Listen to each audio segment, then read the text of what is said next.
Okay, it's all Good. yours. Hello, everyone. I hope you're gonna enjoy those 2 days of amazing talks and presentations. It's been a long time coming to Amsterdam, and I really enjoy being here in this really beautiful room with this giant screen, always intimidating a little bit. I'm not gonna lie. Uh, um, Today I'm going to talk about a project I've been working on for the past year. And it's actually coming from the fact that I'm being interested in this data layer space for quite a long time. I started working with Meteor back in the days, with Minimongo and that kind of stuff they had going there.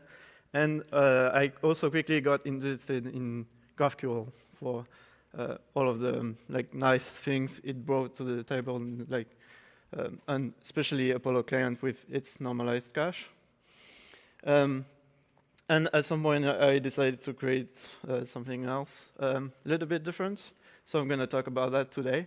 So my name is Guillaume. I'm working on Directors, and I'm also part of the Vue.js core team, as Alex said. In this talk, the first time I'm doing this, so bear with. Let's pray internet works.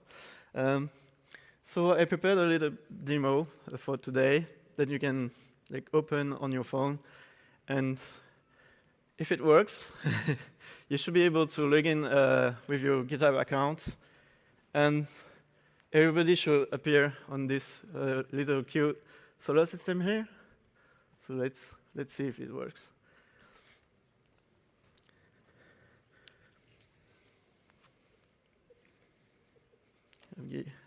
I'll give you a few seconds.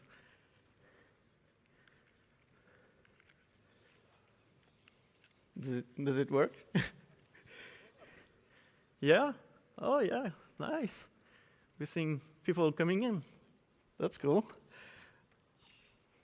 So it's actually done with the help of Threads.js, which is a very nice library made by Alvaro. Is Alvaro here? Yeah, thanks, man. It's amazing. So it's basically a wrapper around Threads.js for Vue. So that's pretty nice. Looking pretty good. That's nice. So I'm going to keep this in the background, and we go back to it later to see how many of you made it to the solar system. So today's talk, as I said earlier, is about state management and data layer. And in the early days when I started working on this, I quickly found out that especially when the app is growing, it's becoming harder and harder to keep track of everything each component is doing, and you quickly bump into bugs because of state management. So the problems you can usually find in this space is that if you have a lot of components handling the same data scattered around your application, you quickly run into out of synchronizations problems. So for example, if you have a form updating the user avatar, it should, for good user experience, also update the avatar in the app header, right? And then you write a lot of plumbing, and that's why we, in the front-end community, quickly came up with state management solutions like Flux or Vuex, and then Pinia, which is also very nice. So rstore is part of those kind of tools. So the big benefits of using a data management tool is that you centralize all of the data management into a single source of truth that then all of the components derive from, so that you don't have components getting out of sync and stuff like that. So in a nutshell, rstore is there to handle all of this for you in your application. So it can be an Axe app of your app, and then you have a plugin system that I'm going to talk about a little bit later. But basically, it's the base layer of everything data related in your app. So what I focused on building this library was having a very, very flexible like data solution. So it's a little bit different from what you usually find in the Vue libraries, because I wanted it to be a local first sort of library, which means that most of it is like skewed a little bit towards this use case. So I'm going to go back to this a little bit later. But I also wanted it to be very flexible, have a very like extensive plugin-based system, so it doesn't make any assumption about transport, data processing, and the shape of your data in your application. And also wanted to have nice things like optimistic updates and things like that. So it looks like this. So you declare collections in your application, and then you can also have types, of course. And then in your app, you use a very simple API to like manipulate your data in all components. So for example, here, doing some queries, creating an object, updating it, and you can see you can also create form objects and deleting it at the end. So here's an example of a form to create like to-dos and also a list of to-dos. So I really wanted to have an API that is really simple to use. So here's a list of features that it currently has, which is, like, I guess, nice to have in a data layer. I'm going to go back to this also in more details. So how does it work? Basically, you have collections, as I said, that directly interacts with the plugins you can have in your application. And you have the cache, which is quite important because the cache is what keeps everything in sync and all of the components playing nice with each other. And rstore doesn't make any assumption about transport, so you can use anything like REST APIs, WebSockets, GraphQL, you name it.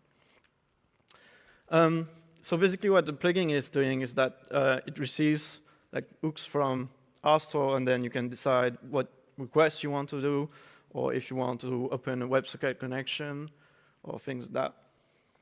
And then you can write back into the cache so that components get updated automatically. When you do query, it's actually doing two different things.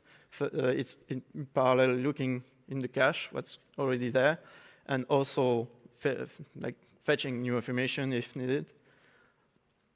So everything is, when you're using queries, everything is done for you automatically. So it's a more detailed view of that. And you can see in orange there are plugin hooks, so you can really add custom logic everywhere in the whole data fetching stack. And here's a little schema of what is the cache in rstore. So it's a normalized cache, meaning every item is top level in the cache, and then the cache can quickly find them based on their key. And you have like 3 different collections here. So that's how everything is consistent in your application. And what I meant earlier by local first is that everything in your component is being computed client-side. So for example, in your query, if you say, I want to-dos that are completed, the filter is going to like be sent to the server. So the server responds with only the filtered items, for example, but it's also computed on the client side. So the client side also knows, do you want to filter only by the completed to-dos, for example. So the nice thing about that is that then the code becomes very simple to handle updates. For example, if you have another component that creates a new completed to-do or updates a to-do to be completed, your query will automatically be up to date in the rest of the application because like the compilation also happens client side. I also recently introduced some automatic indexes in this. So the idea is that you create collections, you can add relations between collections, and then when you access, so for example, to-do.author, it's going to resolve in the normalized cache which is the corresponding user in your user collection, based, for example, on the user ID field on the to-do item.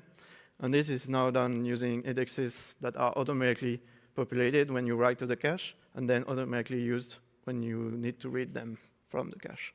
So this gave a nice speed boost. Let's do a little bit of live coding, shall we? So I have a little app here, which is a Pokemon Island. And I have a database, actually here, it's a SQLite database. I have a next app with some Drizzle configuration there. And I actually am using a module you can use, which is called rstore next Drizzle. So it's here. So this one. And it's the next module that is going to be be doing all of the plugin for you to like set up rstore, set up like routes to interact with your database. And then in the client, you can just query things. So for example, here, instead of this array, I'm going to write a query. So store.pokemons query many. And now I have Pokemons here.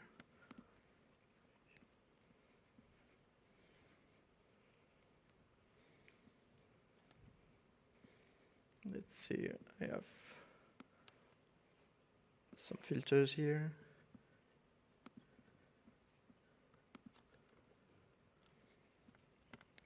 And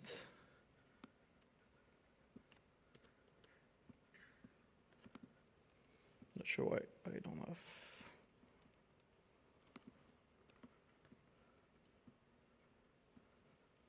Okay. I'm not sure why I have those.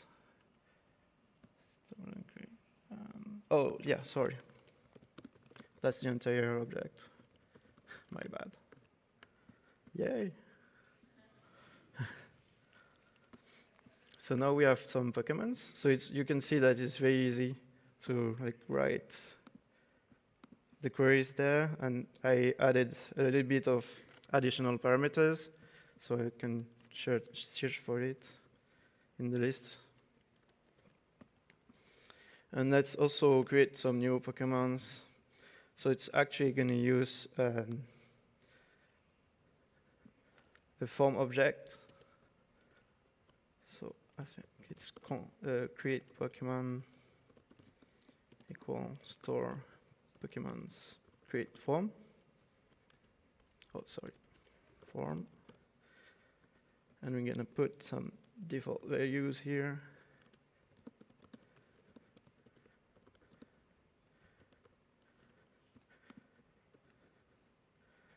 And then in the submit here, so yeah, good. Remove this, and use the form object directly. So you can do create Pokemon.submit, and here you can do create Pokemon.loading, and then you can like vmodel directly on the fields of create Pokemon, which are typed because it's coming from my collection, Pokemon collection. I have an error somewhere. Oh, yeah, I can delete that. And now I should be able to add a Pokemon. Oh, I need to auto-close this. So we have a Pikachu here. So let's say I want to auto-close this. So I can say create Pokemon basically what it's saying there. Thanks, Copilot. So let's add another one. Yeah, it's closing now. And we can also reset the form if we want. So create Pokemon.reset. Oh, sorry.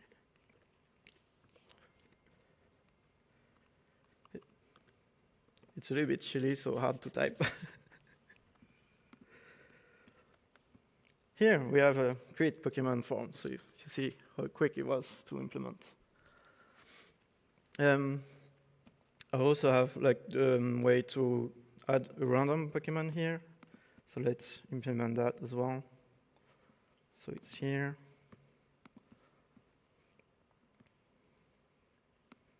So here you can directly create new Pokemons using store.pokemons create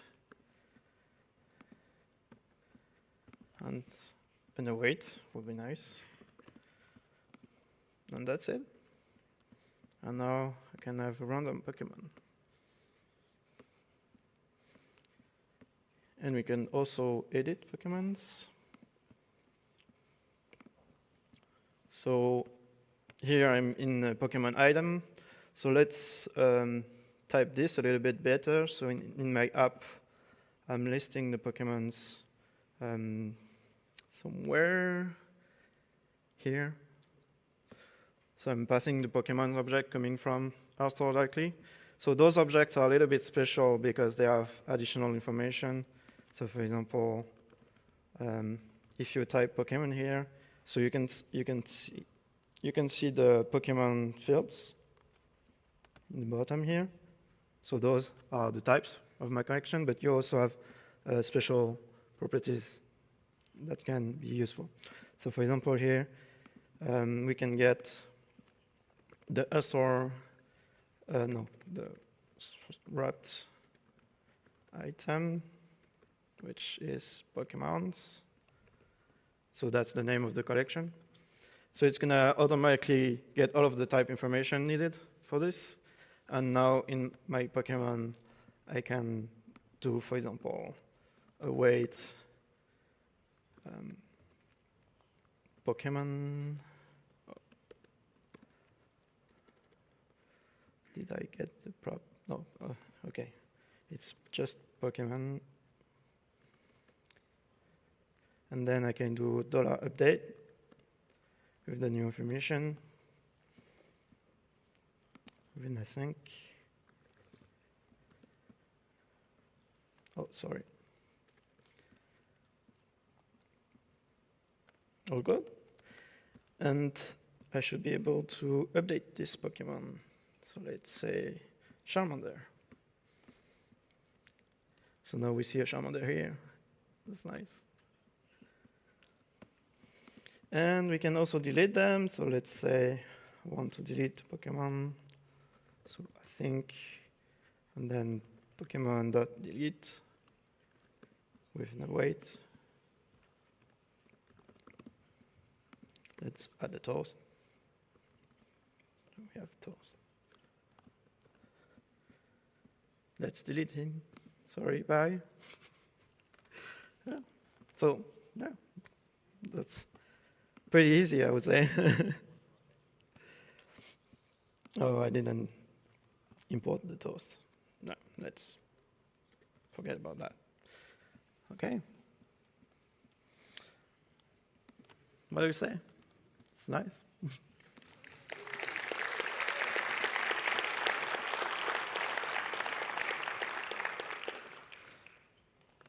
So I really wanted the API to be like really simple to use so that you can hide away all of the complexity of using your data layer. And as you saw in each of those components, I never touch any API request or WebSocket or anything. It just like abstracted away into the plugins. The nice thing about this is that you can, if you have a very stable API, so for example, you're using in your company, you're using a very specific set of API that is structured, you can quickly write a plugin and then it works the same for every collection, and then you can use all of the collections in the app. You can also have like multiple different plugins and target different kind of backends and have like a sort of federation of data.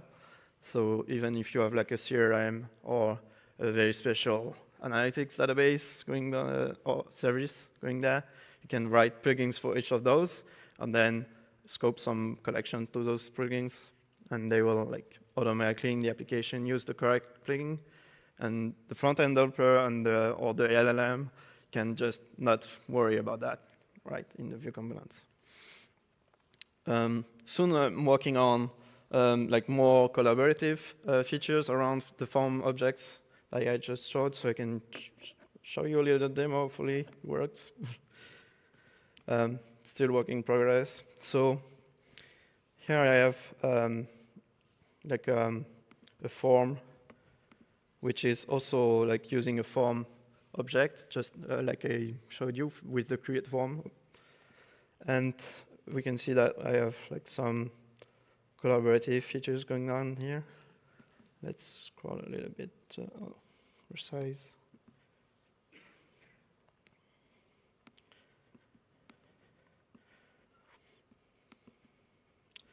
So we can see the cursors, and you can see that I can like update in real time here and write text. So I didn't save yet, so it's like doing some conflict resolution in the background, but it's using the same form object. And since it's now using an uplog, you can see all of the operations going on in the form, and you can go back and undo changes or redo changes. So that's something I'm working on as well. And it worked. That's nice. And you can also do some real-time and offline things. Oh, sorry about that. Why? How did I zoom? Oh, better. Yeah, that's better. So you can replace the query I just made with live query, and that's going to basically add a subscribe action to it that can be handled by a plugin to open a WebSocket connection, for example. So let's go back here and enable this in our next rstore drizzle app. So I'm going to go back to the next configuration and add WS true. I'm gonna,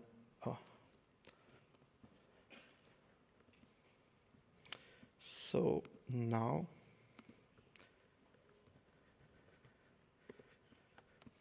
you should have real time.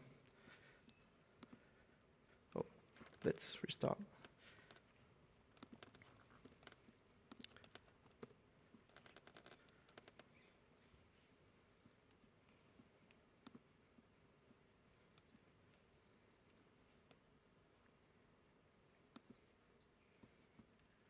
Well,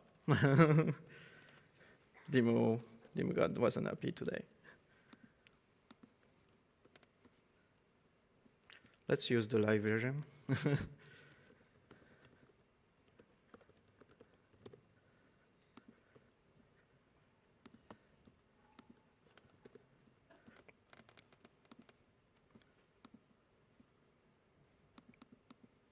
Yeah.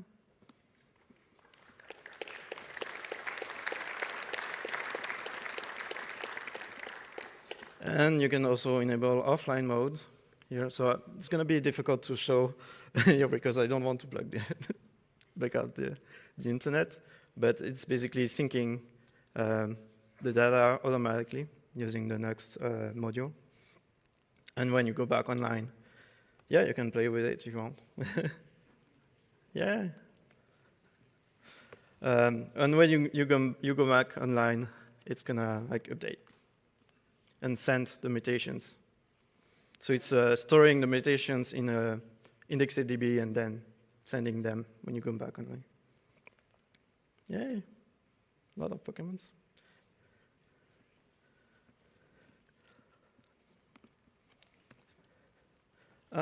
Yeah, basically what I just said. So when you go back online, it replays everything.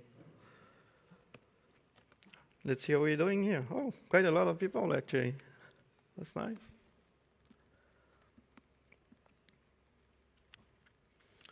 So, yeah. Can I go to the next slide? Yeah. So, thank you for my sponsors, and that's what it is. You can find more information about rstore at rstore.dev, and I'm just in time.